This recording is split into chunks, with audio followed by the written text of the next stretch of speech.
¿Alguna vez has estado parada en lo que se suponía sería el momento más feliz de tu vida, solo para darte cuenta de que estabas al borde de tu propia destrucción?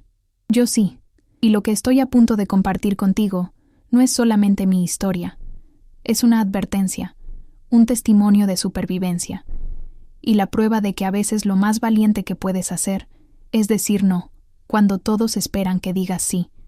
Mi nombre no importa tanto como lo que me sucedió, y más importante aún, lo que hice al respecto.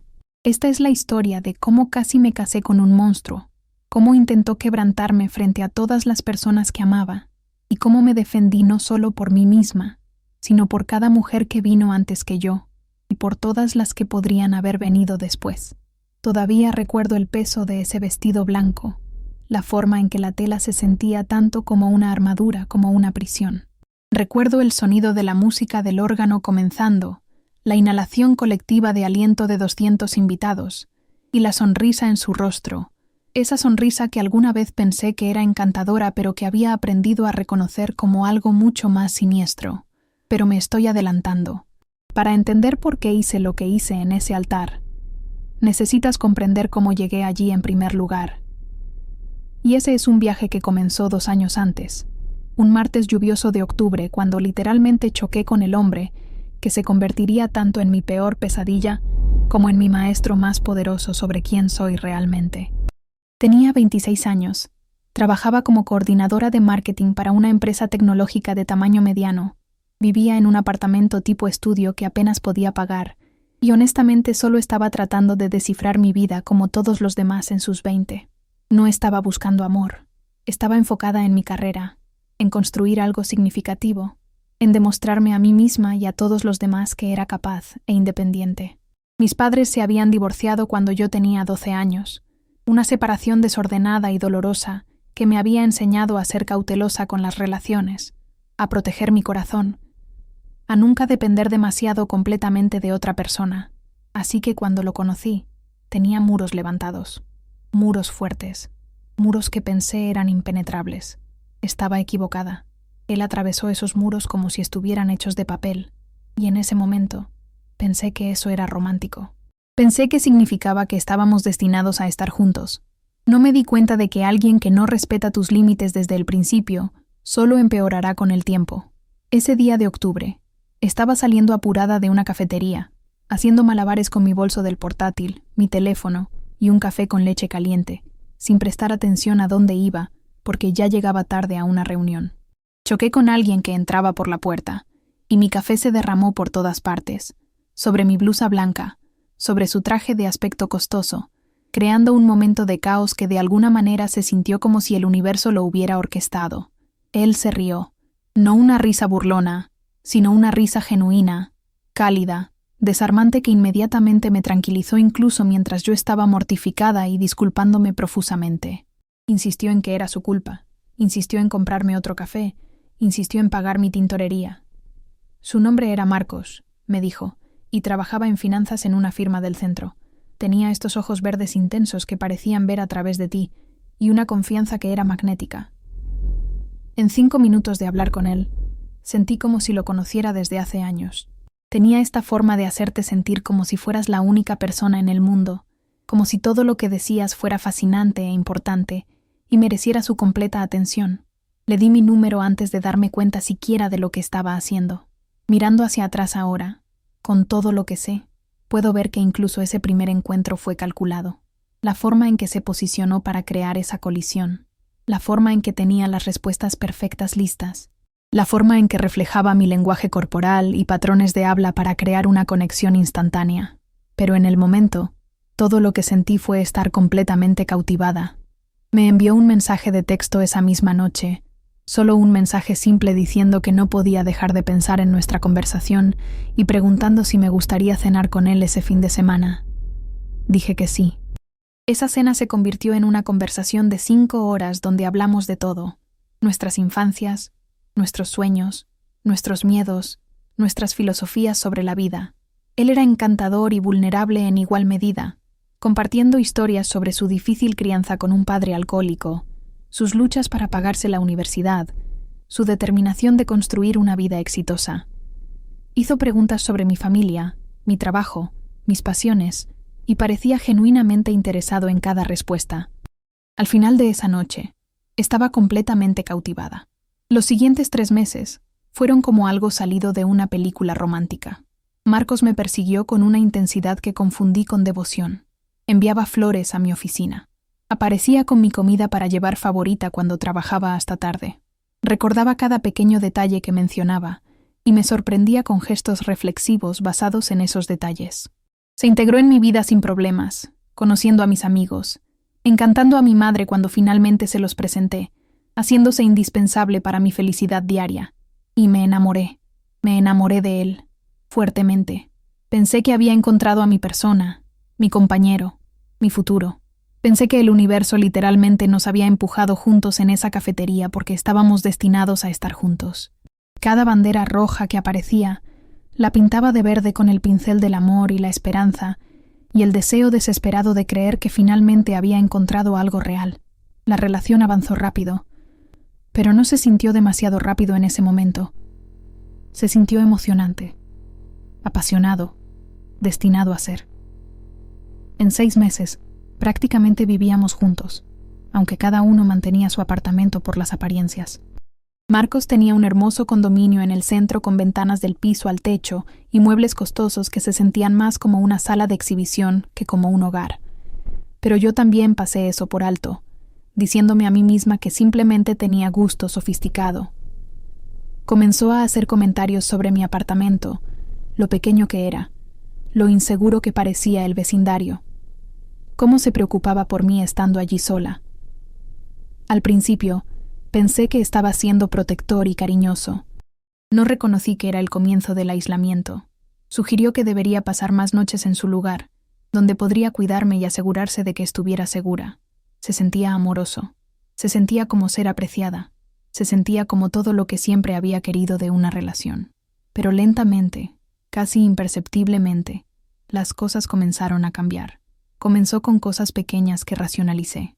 No le agradaba a una de mis mejores amigas, Juana, diciendo que obtenía vibras extrañas de ella y que pensaba que era una mala influencia para mí. Cuando la defendí, no insistió, solo se veía herido. Dijo que solo estaba tratando de cuidarme, que podía ver cosas que yo no podía ver, porque estaba demasiado cerca de la situación. Lo dejó pasar, pero la semilla estaba plantada. La próxima vez que Juana me invitó a salir, me encontré dudando, cuestionando sus motivos, preguntándome si Marcos tenía razón. Así es como funciona, ¿sabes? Él no me prohibió ver a mis amigos. Eso habría sido demasiado obvio. En cambio, me hizo dudar de ellos, me hizo cuestionar mi propio juicio, me hizo elegir alejarme por mi cuenta. Con Juana, esperó hasta que ella cometió un error, uno pequeño. Olvidó devolverme una llamada un día cuando dijo que lo haría, y él se abalanzó sobre eso, diciendo, ¿ves?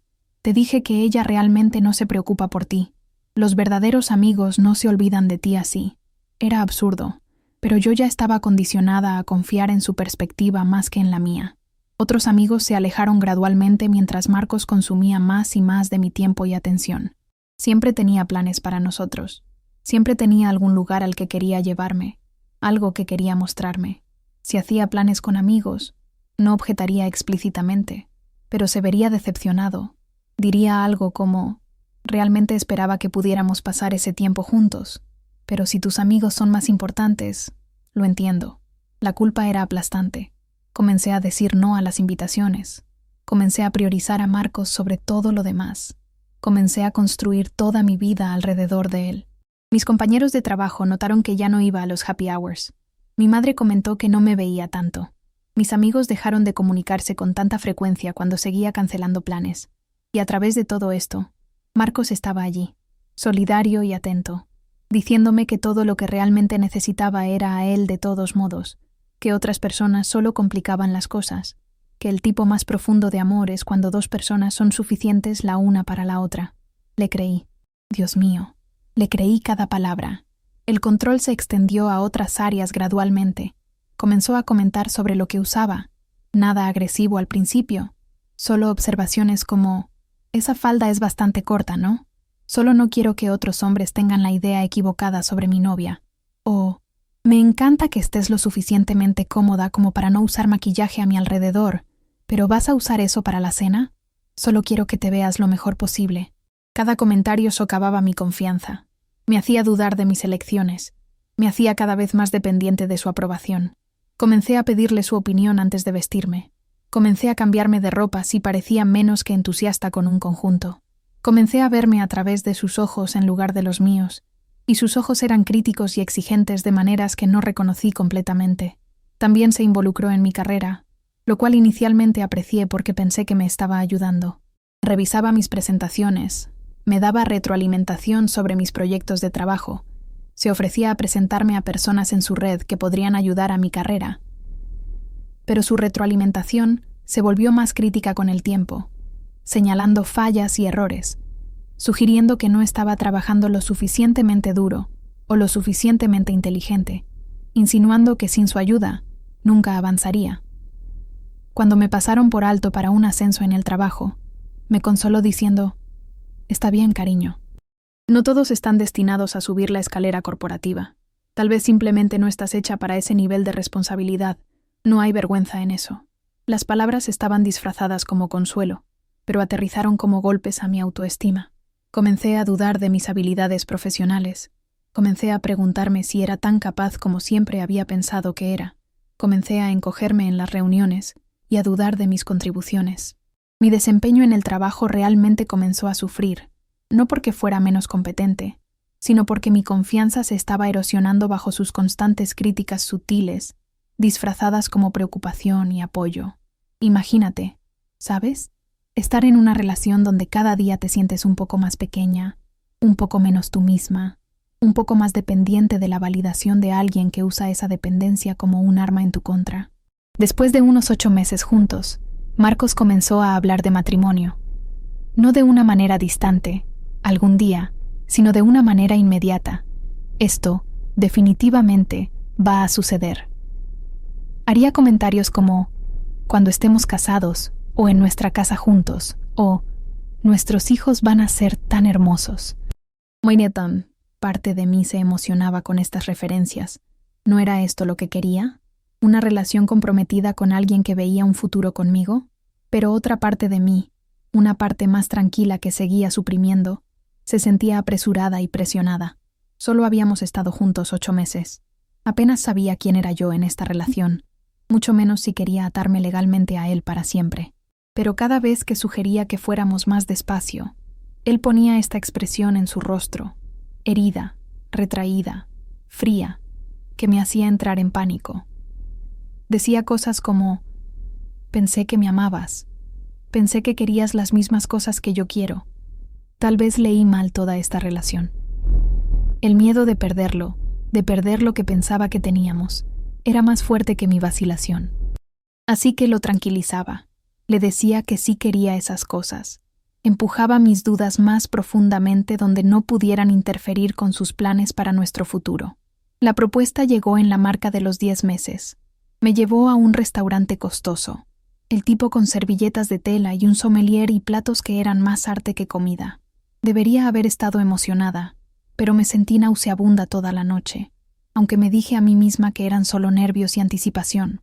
A la mitad de la comida, se arrodilló, sacó un anillo que debió haber costado varios meses de su salario y me pidió que me casara con él frente a un comedor lleno de extraños que inmediatamente comenzaron a aplaudir. Todos estaban mirando. La presión era inmensa. Cada mujer en cada mesa me estaba mirando con envidia y anticipación. ¿Cómo podría decir algo más que sí? Así que dije que sí. Dije que sí con lágrimas corriendo por mi rostro, aunque no podría haberte dicho si eran lágrimas de alegría o lágrimas de algo más completamente, algo que no quería nombrar. Marcos deslizó ese anillo en mi dedo y sentí el peso de él como un grillete, pero sonreí.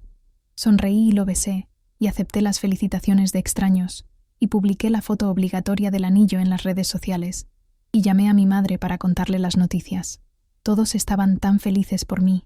Todos dijeron lo afortunada que era, qué partidazo era Marcos, lo perfectos que éramos juntos, y traté de creerles. Traté de estar tan feliz como todos esperaban que estuviera. Pero esa noche, después de que regresamos a su condominio y él se durmió a mi lado, me quedé despierta mirando al techo, sintiéndome como si acabara de firmar un contrato que no había leído completamente, comprometida con términos y condiciones que no entendía completamente.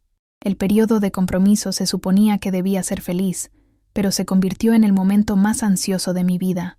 Marcos inmediatamente tomó el control de la planificación de la boda, insistiendo en que quería estar involucrado en cada decisión, porque este es nuestro día, cariño, no solo tuyo.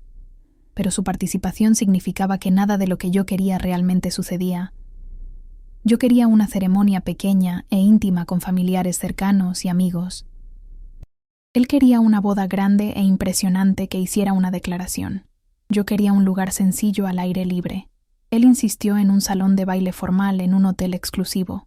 Quería usar el vestido vintage de encaje de mi abuela que mi madre había conservado para mí.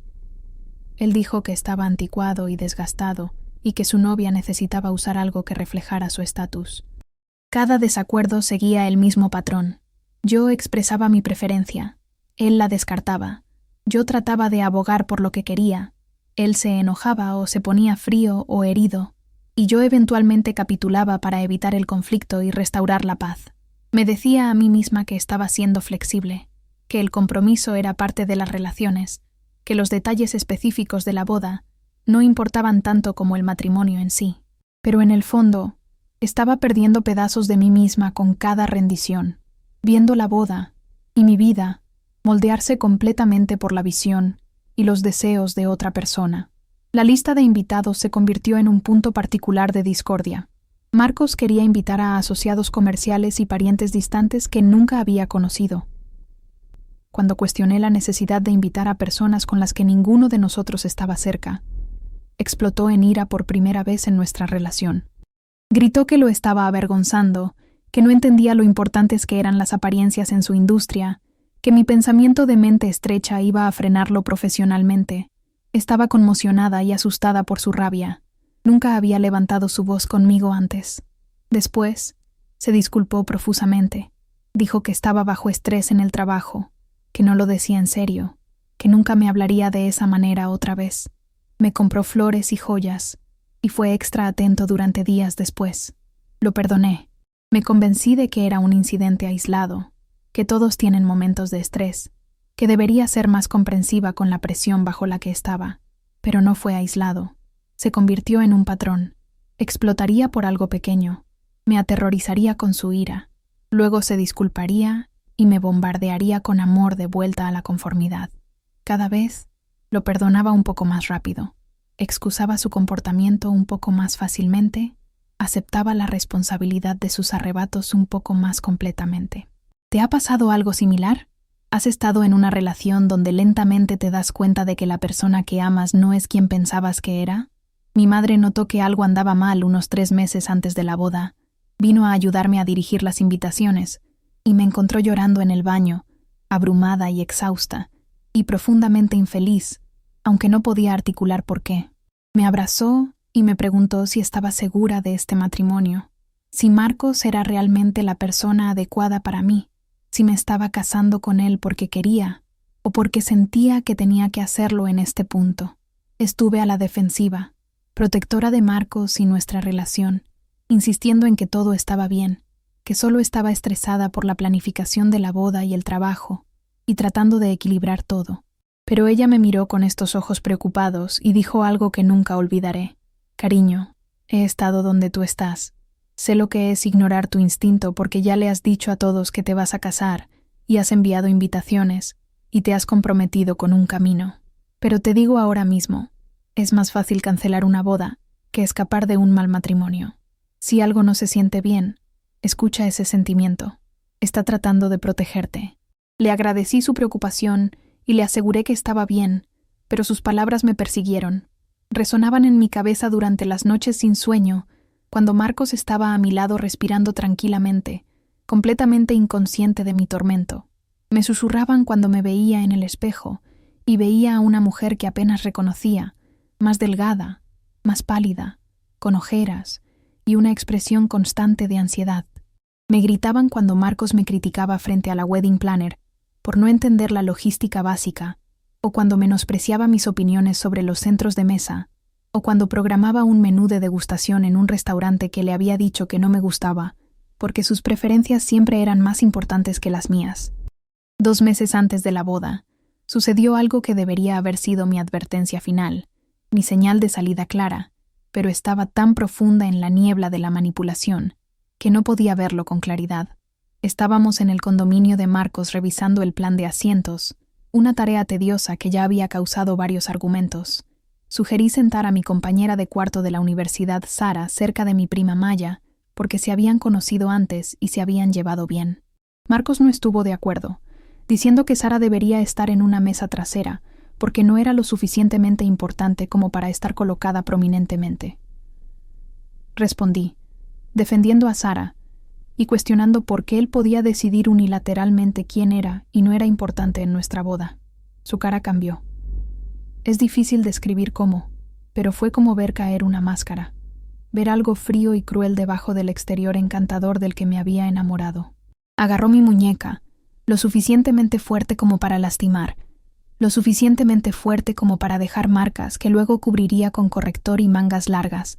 Me acercó y dijo en una voz baja y amenazante que no tenía idea de lo afortunada que era de que alguien como él se casara con alguien como yo, que era una mujer mediocre, sin logros reales, que debería estar agradecida de que me hubiera elegido, que si lo avergonzaba o lo hacía quedar mal frente a sus colegas y familia en la boda, me arrepentiría por el resto de mi vida. Luego me empujó lejos y tropecé hacia atrás, agarrándome del borde del sofá. Por un largo momento, solo nos miramos, y vi claramente, tal vez por primera vez, quién era él realmente. No el hombre encantador que me había cautivado en una cafetería, no el novio atento que parecía apreciarme, sino alguien que me veía como una posesión, un reflejo de su estatus, alguien a quien controlar y dominar y derribar hasta que fuera demasiado pequeña y asustada para desafiarlo alguna vez. Debería haberme ido esa noche. Debería haber cancelado la boda, empacado mis cosas, corrido tan lejos y rápido como pudiera. En cambio, Marcos cambió inmediatamente al modo de disculpa, aunque su disculpa fue diferente esta vez. No se rebajó ni compró regalos. Simplemente explicó, con calma y frialdad, que las relaciones requieren jerarquía, que alguien tiene que estar a cargo, que él ganaba más dinero y tenía más capital social, y por lo tanto, su juicio debería prevalecer en las disputas. Dijo que me amaba, pero que el amor no significaba igualdad. Significaba que cada persona jugaba su papel, y mi papel era apoyarlo y diferir a él y confiar en sus decisiones.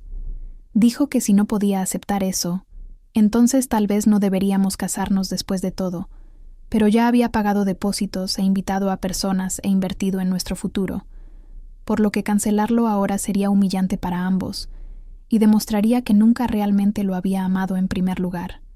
El gaslighting fue magistral. Él me había lastimado físicamente y amenazado, pero en una hora yo le estaba pidiendo disculpas a él, prometiendo ser más solidaria, accediendo al plan de asientos que él quería, aceptando su visión del mundo donde mis opiniones y sentimientos eran secundarios a sus preferencias e imagen. Me dije a mí misma que todas las parejas luchan, que las relaciones requieren trabajo, que nadie es perfecto, que si solo me esforzaba más por entenderlo y satisfacer sus necesidades, las cosas mejorarían. Estaba equivocada. Las cosas empeoraron.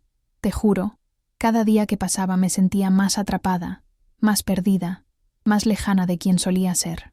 El último mes antes de la boda fue sofocante. El control de Marcos se intensificó de maneras que eran cada vez más difíciles de racionalizar. Quería acceso a todas mis cuentas. Redes sociales, correo electrónico, banca, todo. Dijo que las parejas casadas no deberían tener secretos, que la transparencia era esencial para la confianza, que si no tenía nada que ocultar, no debería objetar compartir contraseñas. Cuando dudé, expresando incomodidad al renunciar a toda privacidad, me acusó de ocultar algo. Sugirió que tal vez estaba hablando con otros hombres, o planeando dejarlo o siendo desleal de alguna manera. Las acusaciones eran absurdas, pero funcionaron porque me hicieron sentir que tenía que demostrar mi inocencia, demostrar mi lealtad, demostrar que era confiable. Así que le di mis contraseñas. Le di acceso a cada rincón digital de mi vida y revisó todo metódicamente, leyendo conversaciones antiguas con amigos, revisando mi historial de navegación, monitoreando mis gastos. Eliminó contactos de mi teléfono que no aprobaba. Eliminó amigos de mis cuentas de redes sociales sin preguntarme. Transfirió dinero de mi cuenta de ahorros a una cuenta conjunta que él controlaba, diciendo que deberíamos consolidar nuestras finanzas antes de la boda. Vi mi independencia disolverse como azúcar en agua, dulce al principio, y luego simplemente desaparecida, imposible de separar de nuevo. También intensificó su crítica de mi apariencia y comportamiento. Nada de lo que hacía estaba del todo bien. Mi cabello estaba demasiado desordenado o demasiado peinado. Mi ropa era demasiado casual o demasiado elegante. Mi conversación en las cenas era demasiado silenciosa o demasiado opinada. Mi risa era demasiado fuerte. Mis bromas no eran graciosas. Estaba ganando peso, dijo, y necesitaba tener más cuidado con lo que comía antes de la boda, porque quería que su novia se viera bien en las fotografías. Comencé a saltarme comidas. Comencé a hacer ejercicio compulsivamente. Comencé a obsesionarme con cada caloría y cada defecto percibido en mi apariencia. Bajé 7 kilos en 3 semanas, y la gente me felicitaba por lo genial que me veía, sin darse cuenta de que me estaba muriendo de hambre para cumplir con estándares imposibles establecidos por alguien que decía amarme. Mis amigos, los pocos que todavía estaban cerca, trataron de comunicarse, trataron de expresar preocupación, trataron de llegar a mí. Sara me envió un mensaje de texto largo 2 semanas antes de la boda, diciendo que estaba preocupada por mí, que parecía diferente, que Marcos le daba malos presentimientos, que lo había escuchado hablar de manera despectiva sobre mí cuando pensaba que ella no estaba escuchando. Me rogó que reconsiderara, que tomara más tiempo, que no me apresurara a un matrimonio del que podría arrepentirme. Le mostré el mensaje de texto a Marcos, buscando la tranquilidad de que Sara estaba equivocada, de que sus preocupaciones eran infundadas. En lugar de tranquilizarme, lo usó como evidencia de que Sara estaba tratando de sabotear nuestra relación, que estaba celosa de lo que teníamos, que quería que yo estuviera sola y miserable como ella. Insistió en que cortara el contacto con ella por completo. Dijo que no podía venir a la boda, que si valoraba nuestra relación en absoluto, lo elegiría a él sobre una amiga que estaba tratando activamente de destruir nuestra felicidad. Así que le quité la invitación a Sara. Le envié un mensaje de texto frío y formal, diciendo que no apreciaba su interferencia en mi relación y que no era bienvenida en la boda. Respondió con mensajes desconsolados que eliminé sin leer completamente, porque Marcos estaba mirando sobre mi hombro, asintiendo con aprobación mientras cortaba esa conexión final significativa con mi vida anterior, mi yo anterior, mi sistema de apoyo anterior. La semana antes de la boda, tuve un ataque de pánico en toda regla. Estaba en la prueba final del vestido, parada frente a un espejo con este hermoso vestido de diseñador que Marcos había elegido, rodeada de la costurera y la madre de Marcos y su hermana, todas arrullando sobre lo impresionante que me veía, lo afortunado que era Marcos, lo perfecta que sería la boda, y no podía respirar. Mi pecho se apretó, mi visión se nubló, mis manos comenzaron a temblar incontrolablemente. Me disculpé y me encerré en el baño, deslizándome por la pared, hasta que estaba sentada en el piso de baldosas frías, jadeando por aire, sintiéndome como si me estuviera ahogando en tierra firme. Mi cuerpo estaba rechazando este futuro, gritándome que corriera, que escapara, que me salvara mientras aún pudiera, pero no escuché. Me eché agua fría en la cara, estabilicé mi respiración, volví a salir y me disculpé por la interrupción. Culpé al bajo nivel de azúcar en la sangre, o la deshidratación, o el estrés, cualquier cosa menos la verdad, que era que cada célula de mi cuerpo sabía que estaba cometiendo un error catastrófico, pero mi mente estaba demasiado nublada por la manipulación y el miedo, y los costos hundidos para actuar sobre ese conocimiento. Dios mío, sabes lo que es sentir tu propio cuerpo gritándote que pares, pero tu mente está tan condicionada que no puedes escuchar. La noche antes de la boda, no pude dormir en absoluto. Según la tradición, Marcos y yo nos alojábamos en habitaciones de hotel separadas, sin vernos hasta la ceremonia. Debería haber estado emocionada, mareada de anticipación, soñando con la vida que estábamos a punto de comenzar juntos. En cambio, estaba nauseabunda y aterrorizada, paseando por la habitación del hotel en la oscuridad, mirando ese vestido blanco colgando en la puerta del armario y sintiéndome como si fuera un sudario, como si me estuviera preparando para mi propio funeral en lugar de mi boda. Mi madre se hospedaba en la habitación contigua y debe haber escuchado que me movía, porque tocó suavemente en la puerta de conexión alrededor de las 2 de la madrugada. Cuando la dejé entrar, simplemente me abrazó sin decir nada durante mucho tiempo. Luego me hizo una pregunta simple. ¿Quieres casarte con él? No. ¿Estás lista? ¿O estás emocionada? Si no, ¿quieres casarte con él? Abrí mi boca para decir que sí automáticamente, de la forma en que había estado diciendo que sí a todo durante meses, de la forma en que había sido entrenada para estar de acuerdo y cumplir y suprimir mis propios deseos e instintos, pero la palabra no salió. En cambio comencé a llorar, sollozos profundos que venían de algún lugar profundo y honesto, algún lugar que había encerrado durante tanto tiempo que casi había olvidado que existía. Y le conté todo. Le conté sobre el control, el aislamiento, la crítica, la ira, el miedo. Le conté sobre el moretón en mi muñeca que se había desvanecido pero no desaparecido. Le conté sobre darle mis contraseñas y perder a mis amigos, y no reconocerme más. Le conté que estaba aterrorizada de él, pero también aterrorizada de la vergüenza de cancelar la boda, de lo que la gente diría, de lo que Marcos podría hacer si trataba de dejarlo. Mi madre escuchó todo, y luego dijo las palabras que cambiaron mi vida. Eres mi hija, y te amo más que nada en este mundo. Si te vas ahora mismo, te apoyaré completamente. Manejaremos la vergüenza, lidiaremos con los invitados, gestionaremos las consecuencias. Nada de eso importa tanto como tu seguridad y felicidad. Pero si sigues adelante con esta boda, necesitas saber que será 1000 veces más difícil irte después. Él ya te ha mostrado quién es. Créele, y sálvate mientras aún puedas. Nos sentamos allí juntas en esa habitación de hotel, mientras el cielo se iluminaba lentamente, mientras llegaba la mañana de lo que se suponía era el día de mi boda, y tomé una decisión. Decidí confiar en mí misma, honrar el pánico y el miedo que habían estado tratando de advertirme, valorar mi futuro yo más de lo que temía las opiniones de otras personas. Decidí no casarme con Marcos, pero no solo quería huir y esconderme y enviar un texto de cancelación. Algo en mí, algo que había sido comprimido y suprimido durante tanto tiempo, quería enfrentarlo, quería confrontarlo, quería asegurarme de que entendiera que veía a través de su manipulación, que rechazaba su control, que estaba reclamando mi vida y mi voz. Quería evitar que le hiciera a otra persona lo que me había hecho a mí, así que mi madre y yo ideamos un plan. Me prepararía como si la boda estuviera procediendo. Caminaría por ese pasillo.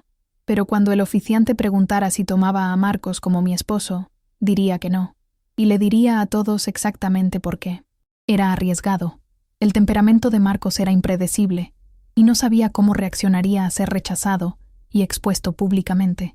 Pero mi madre estaría justo allí, y habíamos arreglado que la seguridad del hotel estuviera presente solo en caso de que las cosas se intensificaran. Necesitaba hacer esto no solo por mí, sino por las otras mujeres que Marcos probablemente había manipulado antes que yo, y ciertamente apuntaría después de mí si no hablaba.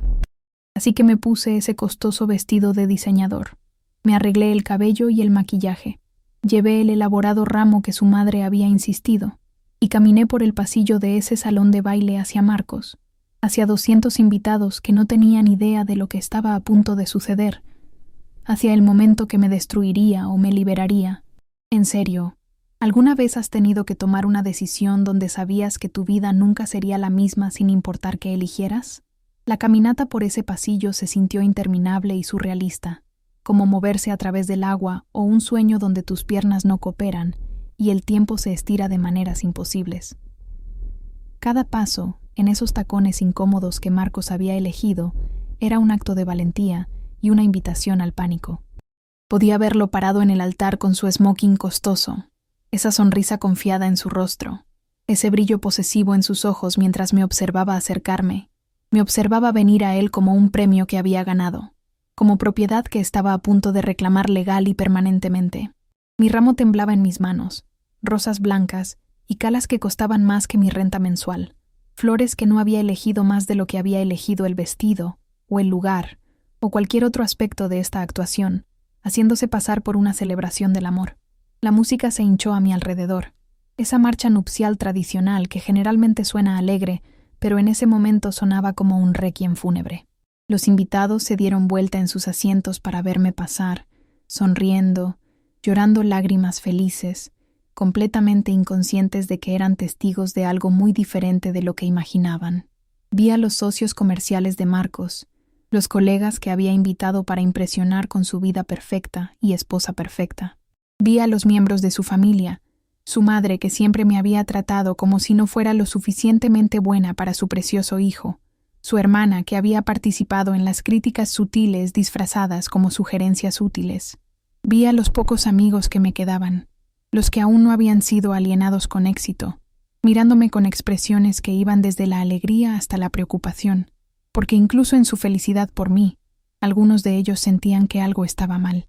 Y vi a mi madre, parada en la primera fila donde estaría lo suficientemente cerca para intervenir si era necesario, mirándome con amor feroz y apoyo y disposición para protegerme de lo que viniera después. Eso es lo que me dio fuerza cuando llegué al altar, cuando tomé mi lugar frente a Marcos, cuando el oficiante comenzó la ceremonia con palabras tradicionales sobre el amor y el compromiso, y la asociación que se sentían como burla, dada la realidad de nuestra relación. Marcos alcanzó mis manos, y dejé que las tomara. Sentí su agarre demasiado fuerte, siempre demasiado fuerte, siempre un recordatorio de su necesidad de controlar y poseer. Todavía estaba sonriendo, pero de cerca podía ver tensión alrededor de sus ojos. Podía sentir que sabía que algo estaba mal. Podía sentir sus dedos apretar los míos en advertencia, en amenaza, en demanda de que jugara mi papel en esta farsa. El oficiante habló sobre el vínculo sagrado del matrimonio, sobre dos personas que eligen entrelazar sus vidas en amor y respeto, y apoyo mutuo. El agarre de Marcos se apretó con cada frase. Su sonrisa se volvió más forzada. Sus ojos se dirigieron a mi rostro tratando de leer lo que estaba pensando, tratando de evaluar si iba a cumplir o rebelarme. Podía sentir que algo andaba mal, pero no podía identificar exactamente qué. No podía creer que realmente lo desafiaría, especialmente no aquí, no ahora, no frente a todos. La arrogancia de los abusadores es que realmente creen que sus víctimas están demasiado rotas, demasiado asustadas, demasiado invertidas en evitar la vergüenza para defenderse alguna vez en un momento que importa. El oficiante avanzó a través de la ceremonia, y podía sentir que el momento se acercaba. Podía sentir mi corazón latiendo tan fuerte que pensé que todos en la habitación debían escucharlo. Podía sentir la adrenalina inundando mi sistema con una claridad y fuerza que no había sentido en meses. Y luego el oficiante se volvió hacia mí y me hizo la pregunta tradicional que millones de novias han respondido con alegría y certeza y esperanza. ¿Tomas a este hombre como tu legítimo esposo, para tener y mantener desde este día en adelante, en lo bueno y en lo malo, en la riqueza y en la pobreza, en la salud y en la enfermedad, para amar y apreciar, hasta que la muerte los separe? La habitación quedó completamente en silencio, esperando mi sí, anticipando la conclusión feliz de esta ceremonia, lista para estallar en aplausos y celebración. Marcos me estaba mirando intensamente, su mandíbula apretada, sus manos aplastando las mías, sus ojos comunicando una amenaza clara sobre lo que sucedería si no decía las palabras correctas. Y lo miré directamente, este hombre que había pasado meses destrozándome, aislándome, controlándome, lastimándome, moldeándome en alguien pequeña y asustada y obediente. Lo miré y lo vi claramente, tal vez por primera vez, sin el filtro de manipulación o esperanza o miedo. Vi a un depredador, un abusador, alguien que haría de toda mi vida una prisión si se lo permitía. Y dije, fuerte y claro para que todos pudieran escuchar, no lo haré. El jadeo que atravesó la habitación fue como una fuerza física, una inhalación colectiva de aliento que parecía succionar el oxígeno del espacio. Por una fracción de segundo, nadie se movió, nadie habló. Todos simplemente miraron con conmoción, tratando de procesar lo que acababa de suceder, tratando de entender si habían escuchado correctamente, si esto era algún tipo de broma o arte de performance o sueño febril. La cara de Marcos se transformó en un instante de novio confiado a algo aterrador, algo que solo había vislumbrado en momentos privados, pero nunca había visto completamente desatado. Sus ojos se oscurecieron con furia, su cara se puso roja, las venas en su cuello se hicieron visibles mientras su ira se apoderaba de él. Se abalanzó hacia mí y di un paso atrás instintivamente, pero no corrí. Mantuve mi terreno porque correr era lo que esperaba, lo que me había condicionado a hacer cada vez que se enojaba, cada vez que amenazaba, cada vez que me hacía sentir pequeña e impotente. Pero ya no era impotente. Encontré mi voz, la voz que había suprimido y silenciado, y por la que me había disculpado una y otra vez. Y hablé, no solo a Marcos, sino a todos en esa habitación, a cada testigo que necesitaba entender lo que casi habían celebrado, en lo que casi habían participado al asistir a esta boda. No puedo casarme contigo, Marcos, dije, mi voz temblando pero audible, ganando fuerza con cada palabra, porque he pasado el último año viéndote destruir sistemáticamente quién soy. Me aislaste de mis amigos y familia. Criticaste todo sobre mí hasta que no me reconocía más. Controlaste mi dinero, mi apariencia, mis decisiones, toda mi vida. Me lastimaste físicamente y luego me convenciste de que era mi culpa. Me hiciste creer que tenía suerte de que alguien como tú quisiera a alguien como yo, cuando la verdad es que me elegiste como objetivo, porque viste a alguien a quien podías manipular y controlar y destrozar.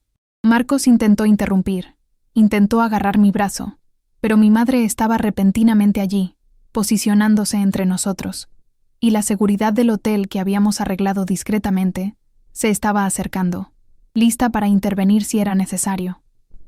La cara de Marcos se contorsionó con furia y algo más. Miedo, tal vez, de que su imagen cuidadosamente construida se estuviera derrumbando frente a todos los que le importaban.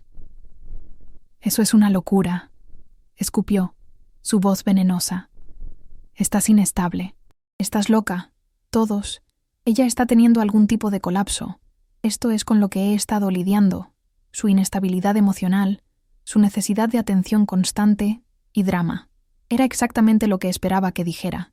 La respuesta predecible de alguien que está siendo responsabilizado.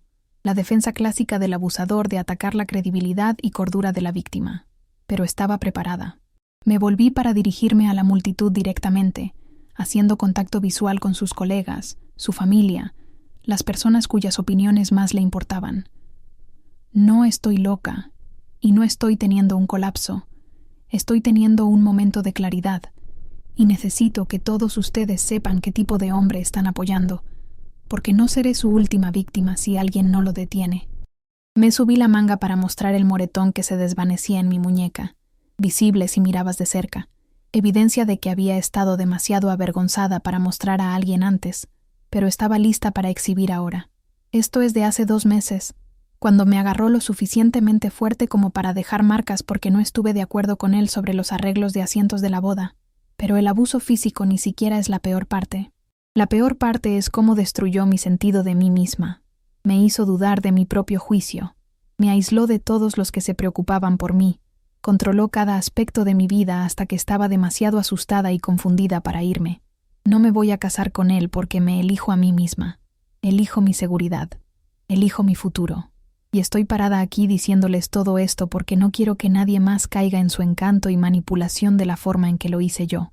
Marcos estaba gritando ahora, llamándome nombres horribles, diciendo que era una mentirosa y una manipuladora, que lo había seducido y atrapado, y ahora estaba tratando de destruir su reputación. Pero su propia reacción, la rabia, los insultos, la incapacidad de controlarse, estaba probando mi punto más efectivamente que cualquier cosa que pudiera decir. La gente en la multitud se veía incómoda, susurrando entre sí, y podía ver que la cara de su madre se había puesto pálida, su hermana estaba llorando, y varios de sus colegas lo miraban con expresiones de conmoción y disgusto. Algunas personas estaban sacando sus teléfonos, grabando este colapso, este desenmascaramiento público, de alguien que pensaban que conocían. ¿Sabes lo que se siente finalmente decir la verdad después de meses de silencio? Incluso cuando tu voz tiembla y tu corazón late tan fuerte que piensas que explotará. La seguridad finalmente intervino cuando Marcos intentó empujar a mi madre para llegar a mí, sus manos alcanzando mi garganta o mi cara o lo que pudiera agarrar en su furia. Lo sujetaron. Lo retuvieron mientras continuaba gritando obscenidades y amenazas, prometiendo que me arruinaría, destruiría mi reputación, me aseguraría de que nunca trabajara de nuevo, me demandaría por vergüenza y incumplimiento de contrato y cualquier otra cosa que sus abogados pudieran pensar. Su verdadera naturaleza estaba en plena exhibición, ahora para que todos la vieran. No el empresario encantador o el novio devoto, sino el abusador controlador y violento, que no podía tolerar perder poder sobre alguien en quien había trabajado tan duro para dominar. Mi madre me envolvió en sus brazos y colapsé en su abrazo, temblando de adrenalina y alivio y terror por lo que acababa de hacer, pero también sintiéndome más ligera de lo que me había sentido en un año, como si acabara de quitarme cadenas que había estado cargando durante tanto tiempo, que había olvidado lo que era la libertad. La multitud estaba en caos. Algunas personas se iban apresuradamente, incómodas con la escena que se desarrollaba, mientras que otras permanecían congeladas en sus asientos, inseguras de qué hacer o cómo procesar lo que habían presenciado. El oficiante se había alejado, viéndose angustiado y confundido, y la familia de Marcos se estaba reuniendo a su alrededor mientras la seguridad lo retenía, y podía escuchar a su madre poniendo excusas, diciendo que debía haber malinterpretado las cosas, que Marcos nunca haría lo que lo estaba acusando de hacer, participando en el tipo de negación que probablemente explicaba cómo Marcos se había convertido en la persona que era en primer lugar. Pero también vi otras reacciones que me dieron esperanza. Vi a algunas de las mujeres en la multitud asintiendo, sus caras mostrando reconocimiento y comprensión, quizás viendo sus propias experiencias reflejadas en mis palabras. Vi a algunos de los colegas de Marcos mirándolo con nuevos ojos, quizás recordando momentos que habían descartado o ignorado que ahora tenían sentido en este nuevo contexto. Vi a personas acercándose a mi madre y a mí con palabras de apoyo, diciéndome que era valiente, que había hecho lo correcto, que lamentaban no haber visto lo que estaba sucediendo antes. Una mujer que no conocía se acercó a mí con lágrimas corriendo por su rostro y susurró: «Gracias por hablar». Él le hizo lo mismo a mi hermana hace 3 años, pero ella tenía demasiado miedo de contarle a alguien. Verte enfrentarlo me da esperanza de que ella también pueda encontrar su voz. Ese momento, la gratitud de esa extraña, hizo que cada segundo incómodo valiera la pena, porque esto ya no se trataba solo de mí.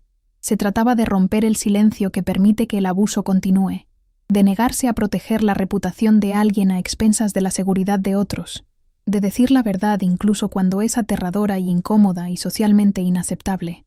Mi madre me guió fuera del salón de baile. La seguridad creó una barrera entre nosotras y Marcos, quien todavía estaba gritando amenazas y acusaciones, mientras su familia trataba de calmarlo. Fuimos directamente a la habitación del hotel, en la que me había estado preparando solo unas horas antes, y finalmente me quité ese costoso vestido blanco, ese disfraz que nunca había sido realmente mío, y me puse jeans y una camiseta y me sentí como yo misma por primera vez en mucho tiempo. Mi madre llamó a la policía para reportar las amenazas que Marcos había hecho y para documentar el asalto de hace 2 meses, aunque ambas sabíamos que sería difícil de procesar. Pero crear un registro oficial era importante, no solo para mi protección, sino para la protección de quien Marcos apuntara después. Durante las siguientes horas, mientras las noticias de la boda cancelada se difundían a través de las redes sociales y mensajes de texto y llamadas telefónicas, sucedió algo inesperado. Otras mujeres se comunicaron, mujeres que habían salido con Marcos antes que yo, mujeres que habían tenido experiencias similares, pero nunca le habían dicho a nadie porque tenían vergüenza o miedo, o no pensaban que les creerían. ¿Alguna vez has experimentado algo traumático y luego descubierto que no estabas sola, que otras habían sobrevivido situaciones similares? La validación y conexión que proviene de la experiencia compartida es poderosa más allá de las palabras. Imagínate descubrir que no fuiste la única, que había un patrón, que otras mujeres también habían sufrido y sobrevivido. Las secuelas de esa boda que nunca fue se convirtieron en una extraña mezcla de caos y sanación, espectáculo público y ajuste de cuentas privado. La historia se difundió rápidamente, en nuestros círculos sociales, en las redes sociales, incluso captando algo de atención de noticias locales, porque los detalles eran dramáticos y el escenario era inusual. Me volví brevemente infame, aunque las opiniones estaban divididas. Algunas personas elogiaron mi valentía, me llamaron valiente y fuerte, y una inspiración por hablar. Otros me criticaron duramente, diciendo que había humillado a Marcos innecesariamente, que si tenía preocupaciones debería haberlas abordado en privado, en lugar de causar una escena pública, que cancelar la boda estaba bien, pero exponerlo era vengativo y cruel. La crítica dolió, Pero también reveló algo importante: cuánto nuestra sociedad valora las reputaciones de los hombres sobre la seguridad de las mujeres. ¿Cómo se espera que protejamos a los abusadores de las consecuencias sufriendo en silencio? ¿Cómo decir la verdad se reformula como venganza cuando esa verdad es incómoda o daña la imagen cuidadosamente cultivada de alguien? Pero las mujeres que se comunicaron conmigo, las que compartieron sus propias experiencias con Marcos o con hombres como él, me mantuvieron arraigada en el conocimiento de que había hecho lo correcto.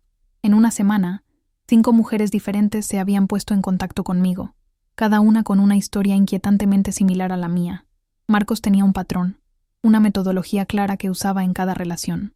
Encontraba mujeres que tenían éxito pero tenían alguna vulnerabilidad, tal vez trauma infantil, tal vez desamor reciente, tal vez baja autoestima escondida bajo competencia profesional.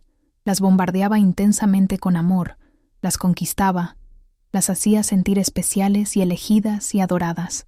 Luego, una vez que estaban invertidas, una vez que lo habían presentado a sus amigos y familias e identidades, comenzaba el lento proceso de destrozarlas. Las aislaba de los sistemas de apoyo, las criticaba sutilmente al principio, y luego más abiertamente. Controlaba sus finanzas y apariencia y decisiones, alternaba entre rabia y remordimiento, para mantenerlas desequilibradas y ansiosas por complacerlo. Una mujer, Rebeca, me dijo que había estado comprometida con él hace 4 años y había cancelado la boda solo 2 semanas antes de la ceremonia. Pero lo había hecho en silencio, en privado, diciéndole a la gente que mutuamente habían decidido que no estaba funcionando, protegiendo su reputación, porque estaba tan condicionada a priorizar sus necesidades sobre su verdad. Dijo que verme hablar públicamente finalmente le había dado permiso para contarle a la gente lo que realmente le había pasado, para dejar de cargar la vergüenza que le pertenecía a él. Otra mujer, Diana, había salido con él durante 6 meses antes de escapar, y dijo que le había robado dinero, agotó las tarjetas de crédito a su nombre, y luego amenazó con arruinarla profesionalmente si lo denunciaba. Había estado tan asustada de sus amenazas que simplemente absorbió la pérdida financiera y trató de seguir adelante, pasando años reconstruyendo su crédito y su sentido de seguridad. Escuchar estas historias fue simultáneamente validante y desgarrador. Validante porque confirmó que mi experiencia no era única ni exagerada, que Marcos era de hecho un abusador en serie con un patrón calculado. Desgarrador por cuántas vidas había dañado, cuánto dolor había causado, cómo el sistema había fallado en detenerlo, porque cada una de sus víctimas había sufrido en aislamiento, sin saber de las demás, sin darse cuenta de que eran parte de un patrón. Decidimos hacer algo al respecto. Las 6, yo y las otras 5 mujeres que se habían presentado, nos reunimos, compartimos nuestras historias en detalle y compilamos evidencia. Teníamos correos electrónicos, mensajes de texto, fotos de moretones, registros médicos de sesiones de terapia, documentos financieros que mostraban su robo y control. Llevamos todo a una abogada que se especializaba en casos de abuso, y aunque nos advirtió que el enjuiciamiento criminal sería difícil dada la naturaleza de la evidencia y el paso del tiempo, nos ayudó a explorar otras opciones. También nos comunicamos con una organización local de violencia doméstica que trabajaba con sobrevivientes, y nos conectaron con una periodista que estaba escribiendo una serie sobre patrones de abuso en relaciones románticas. Contamos nuestras historias, todas nosotras, creando una imagen integral de la metodología e impacto de Marcos. El artículo se publicó 3 meses después de mi no boda, y fue detallado y devastador, mostrando claramente cómo una persona había abusado sistemáticamente de múltiples mujeres durante varios años, y cómo cada abuso había sido habilitado por el silencio y la vergüenza, y el condicionamiento social que nos enseñó a proteger a nuestros abusadores en lugar de a nosotras mismas.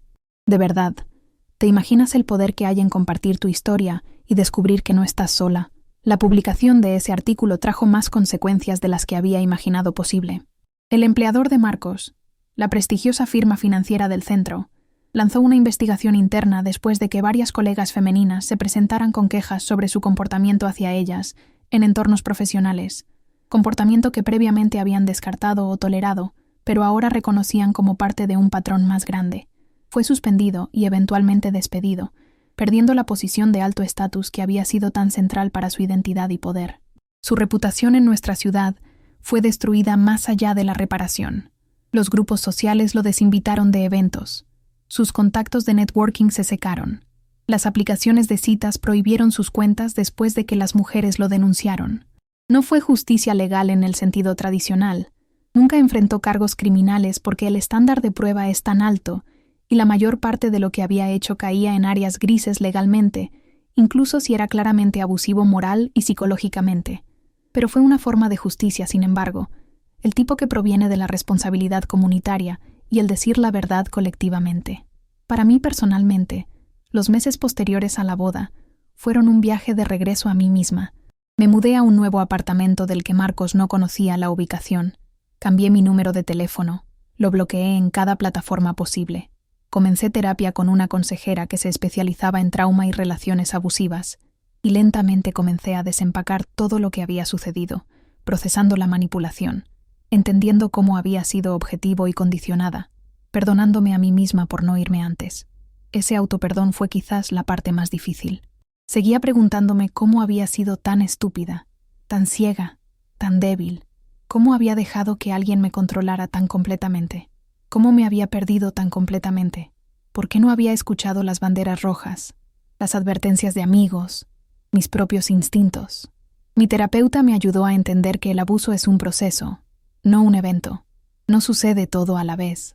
Sucede gradualmente, incrementalmente, con cada pequeña concesión y cada violación normalizada, construyendo sobre la última, hasta que estás tan lejos de quien solías ser que no te reconoces más. Me ayudó a ver que no era débil o estúpida, era humana, respondiendo a la manipulación calculada de alguien hábil en identificar y explotar vulnerabilidades. Me ayudó a reclamar mi historia, a verme a mí misma no como una víctima que había sido destrozada, sino como una sobreviviente que había encontrado la fuerza para salvarse. También trabajé en reconstruir las relaciones que había perdido o dañado durante mi tiempo con Marcos. Me comuniqué con amigos que había alejado, me disculpé por desaparecer, expliqué lo que había estado sucediendo, incluso aunque era humillante admitir cuán completamente había sido controlada. Algunas amistades estaban dañadas más allá de la reparación, personas que se sintieron demasiado heridas por mi ausencia o que no entendían la dinámica del abuso y me juzgaron por quedarme tanto tiempo como lo hice. Pero muchos amigos me dieron la bienvenida de vuelta con los brazos abiertos, aliviados de tenerme de vuelta, agradecidos de que hubiera escapado, solidarios con mi viaje de sanación. Juana, la amiga a la que le había quitado la invitación a mi boda por insistencia de Marcos, fue particularmente generosa. Vino con vino y comida para llevar la semana después de la boda cancelada, y en lugar de decir «te lo dije» o hacerme sentir peor por no escuchar sus advertencias, simplemente me abrazó y dijo «Estoy tan contenta de que estés bien, estoy tan contenta de que hayas salido, eso es todo lo que importa ahora». Reconectarme con ella, reconstruir esa confianza, recordar cómo se sentía la amistad saludable, fue medicina para mi alma. Mi relación con mi madre también se profundizó de maneras hermosas. Ella siempre había estado allí para mí, pero al apoyarme esa mañana cuando decidí no seguir adelante con la boda, apoyándome a través del caos y las secuelas, ayudándome a reconstruir mi vida, creó un vínculo entre nosotras que era más fuerte que antes. Nunca me hizo sentir estúpida por involucrarme con Marcos en primer lugar. Nunca dijo, «te lo advertí», aunque había tratado de expresar preocupaciones. Simplemente me amó a través de ello. Se presentó consistentemente. Me recordó quién era antes de Marcos y quién podría ser de nuevo. Fue mi ancla cuando sentía que me estaba ahogando en vergüenza y miedo e incertidumbre sobre el futuro. Te juro que sin ella, no sé dónde estaría hoy. Profesionalmente, también tuve que reconstruir. Mi desempeño en el trabajo se había deteriorado tanto durante mi relación con Marcos que había estado al borde de ser despedida. Después de la boda cancelada, tuve una conversación honesta con mi jefa. Expliqué algo de lo que había estado sucediendo en mi vida personal sin entrar en detalles extensos, y pedí otra oportunidad. Ella fue sorprendentemente comprensiva, compartiendo que también había sobrevivido una relación abusiva en sus 20 y reconoció las señales que había estado viendo en mí. Me dio un plan de mejora del desempeño con expectativas claras, y me sumergí en el trabajo con enfoque y energía renovados, ahora que no estaba gastando todos mis recursos mentales manejando a un abusador y sus demandas. En 6 meses, no solo había cumplido los requisitos del plan de mejora, sino que los había superado. Obtuve el ascenso que me habían pasado por alto el año anterior. Reconstruí mi reputación y confianza profesional. Recordé que en realidad era buena en mi trabajo, competente y creativa y valiosa, y que la constante crítica de Marcos había sido sobre controlarme, no sobre mis habilidades o valor reales. Aproximadamente un año después de la boda, fui invitada a hablar en un evento de concientización sobre violencia doméstica. Estaba aterrorizada. Hablar en público siempre me ha asustado, y hablar sobre algo tan personal y doloroso frente a cientos de extraños parecía imposible. Pero pensé en esa mujer en mi boda que me había agradecido por hablar, que había dicho que su hermana había sobrevivido un abuso similar y necesitaba ver a alguien luchando. Pensé en cómo mi silencio podría permitir que Marcos apuntara a alguien nuevo que no conociera su historial. Pensé en todas las mujeres todavía atrapadas en situaciones como la mía, que podrían escuchar mi historia y reconocer su propia experiencia y encontrar el coraje para irse. Así que hablé. Conté mi historia frente a una sala llena de sobrevivientes, defensores, fuerzas del orden, trabajadores sociales y miembros de la comunidad. Hablé sobre la naturaleza gradual del abuso, cómo no comienza con violencia, sino con encanto e intensidad, y violaciones de límites disfrazadas como devoción. Hablé sobre el aislamiento y el control, y la forma en que los abusadores descomponen tu sentido de la realidad hasta que no puedes confiar en tu propio juicio. Hablé sobre la vergüenza que mantiene a las víctimas en silencio y el coraje que se necesita para hablar sabiendo que serás juzgada y criticada y no te creerán las personas que no entienden. Hablé sobre pararme en ese altar y elegirme a mí misma, elegir mi seguridad, elegir mi futuro, aunque significara vergüenza y consecuencias sociales y caos temporal. Y hablé sobre la vida después del escape, sobre el lento proceso de sanación, sobre redescubrirte a ti misma, sobre construir relaciones auténticas basadas en el respeto en lugar del control. Cuando terminé de hablar, el aplauso fue abrumador, pero lo que importaba más eran las mujeres que se acercaron a mí después con lágrimas en sus ojos, compartiendo sus historias, agradeciéndome por hacerlas sentir menos solas, pidiendo recursos o consejos, o simplemente queriendo conexión humana con alguien que entendiera. Varias mujeres me dijeron que escuchar mi historia les había dado el coraje de dejar relaciones en las que habían estado atrapadas, de presentar órdenes de restricción, de creer que merecían algo mejor de lo que habían estado aceptando. Una mujer dijo: «He estado con mi novio durante 3 años, y acabas de describir mi vida exacta. No me di cuenta de que era abuso porque nunca me ha golpeado, pero todo lo demás que dijiste, el aislamiento, la crítica, el control, la forma en que me hace dudar de mí misma, esa es mi relación. Me voy a ir. Gracias por mostrarme que es posible». Esa conversación, y docenas como ella durante los meses siguientes mientras continuaba hablando en eventos y apoyando a otras sobrevivientes, me convenció de que hablar había sido la elección correcta. Sí, fue incómodo. Sí, enfrenté críticas y juicio. Sí, Marcos hizo intentos de desacreditarme y amenazarme legalmente, que eventualmente no llegaron a ninguna parte, pero causaron estrés. Pero la alternativa, permanecer en silencio para evitar incomodidad mientras él continuaba abusando de otros, era impensable. No podría haber vivido conmigo misma sabiendo que tenía el poder de advertir a las personas, y elegí no usarlo. ¿Sabes lo que es transformar tu trauma en algo significativo? ¿Tomar la peor experiencia de tu vida y usarla para ayudar a otros? No borra el dolor, ni hace que el abuso sea retroactivamente valioso, pero le da un propósito al sufrimiento y crea algo positivo de algo que fue puramente destructivo.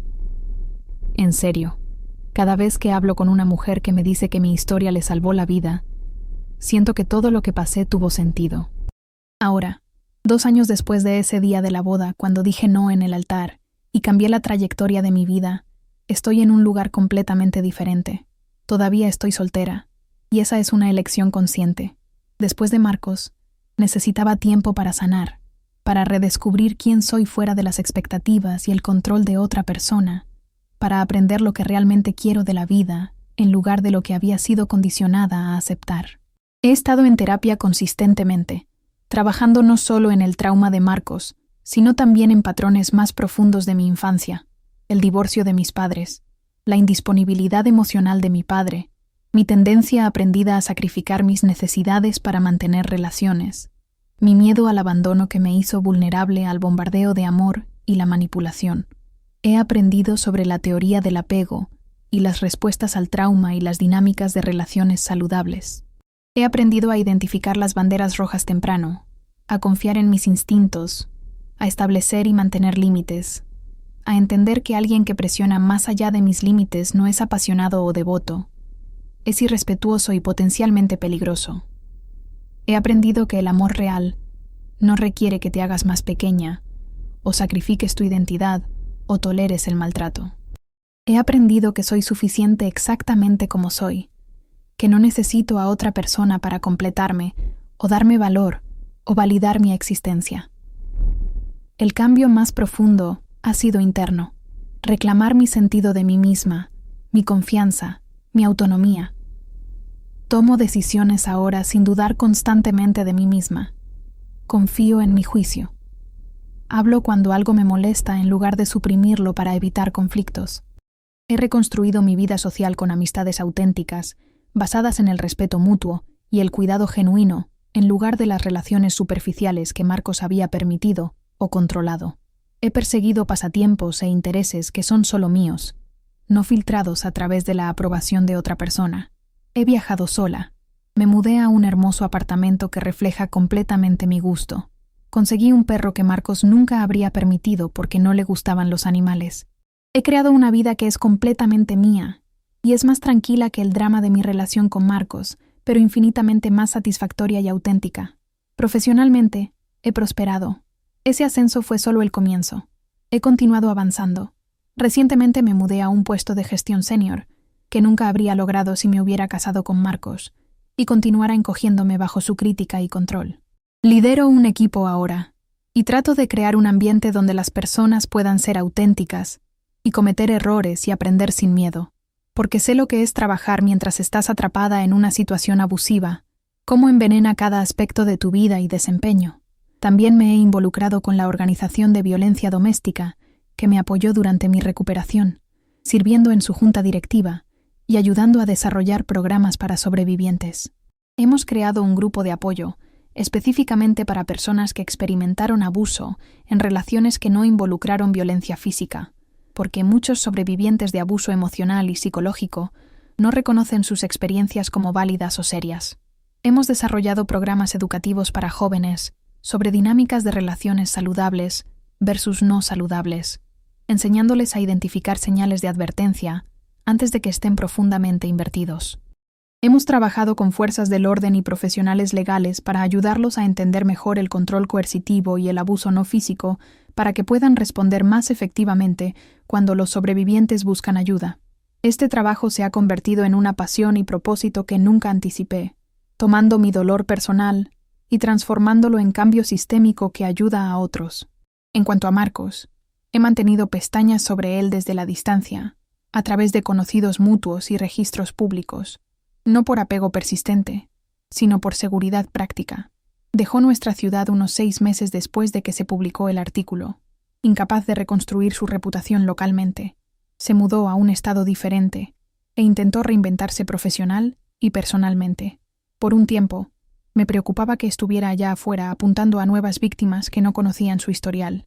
Pero Internet es para siempre, y el artículo sobre su patrón de abuso lo sigue.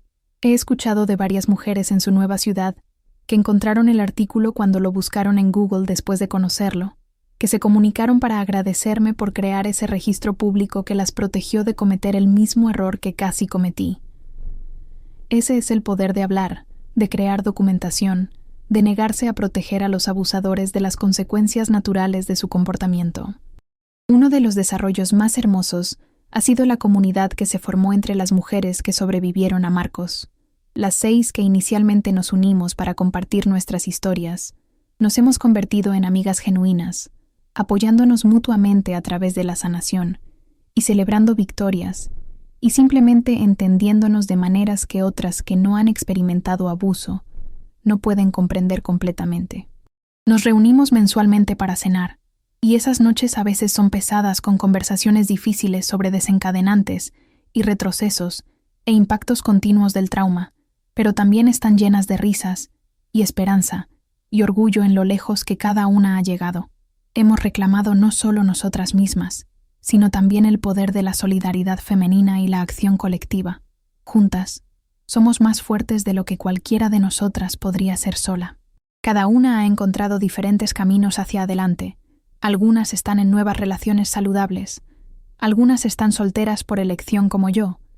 Algunas están persiguiendo educación, o cambios de carrera, o reubicaciones. Pero todas compartimos el conocimiento de que sobrevivimos algo diseñado para destruirnos, y nos elegimos a nosotras mismas cuando más importaba. De verdad, hay algo increíblemente poderoso en saber que no estás sola, que otras mujeres entienden exactamente lo que viviste porque ellas también lo vivieron. Si estás leyendo esto, o viendo esto, o escuchando mi historia y te ves a ti misma en ella, si reconoces los patrones que estoy describiendo en tu propia relación, por favor sabe que mereces algo mejor. Mereces amor que te eleve en lugar de destrozarte. Mereces una pareja que respete tu autonomía y celebre tus fortalezas, en lugar de explotar tus vulnerabilidades y criticar tus debilidades. Mereces relaciones construidas sobre igualdad y cuidado genuino, en lugar de control y manipulación, disfrazados como devoción. Irte es difícil. No voy a minimizar eso. Es aterrador y complicado y emocionalmente agotador. Podrías enfrentar juicio social, o dificultades financieras, o batallas legales, o acoso y abuso escalado. Pero quedarte es más difícil a largo plazo. Quedarte te cuesta tu sentido de ti misma, tu salud mental, tu futuro, potencialmente tu seguridad física, o incluso tu vida. Y vales la pena ser salvada. Vales la pena el caos temporal y la incomodidad del escape. Vales la pena luchar por ti misma. Si estás en una situación abusiva y estás leyendo esto, comienza comunicándote con alguien seguro, un amigo, un familiar, un terapeuta, o una línea directa de violencia doméstica. El número de la Línea Nacional de Violencia Doméstica es 1-800-799-7233 en Estados Unidos, y tienen recursos, asistencia de planificación de seguridad y defensores capacitados que pueden ayudarte a entender tu situación y opciones. En España, puedes llamar al 016, un número gratuito y confidencial. Comienza a documentar el abuso, guarda mensajes de texto, correos electrónicos, registra incidentes en un diario, fotografía moretones, crea un rastro de papel que pueda ayudarte más tarde.